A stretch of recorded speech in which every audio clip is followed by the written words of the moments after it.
Bien-aimés, shalom, édifions-nous par la parole de Dieu. Ainsi dit l'Éternel dans le livre de Romains chapitre 6 au verset 14, car le péché n'aura point de pouvoir sur vous, puisque vous êtes non sous la loi, mais sous la grâce.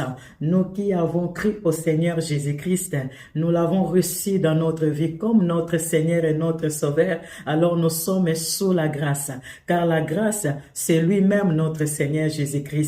Et étant sous la grâce, nous accomplissons la loi, car le péché est crucifié et le péché ne peut plus régner sur nous, car c'est Christ qui vit en nous et Christ règne dans nos vies. Être sous la grâce n'est pas synonyme de vivre dans le péché. Galates chapitre 5 au verset 24, car tous ceux qui sont à Jésus-Christ ont crucifié la chair avec ses passions et ses désirs.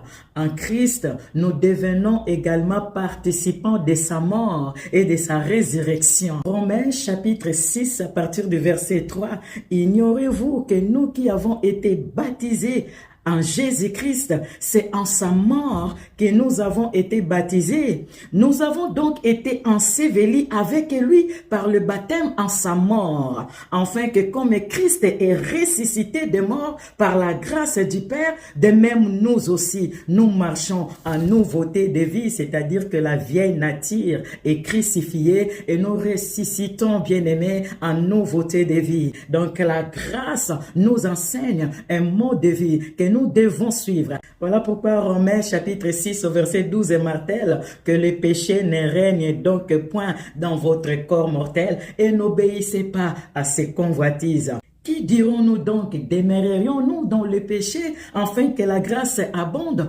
Loin de là, nous qui sommes morts au péché, comment vivrions-nous encore dans le péché? Romains 6, 1 à 2. Bien-aimés, la grâce de Dieu nous impose un mode de vie, une vie de sanctification, de la crainte de l'Éternel.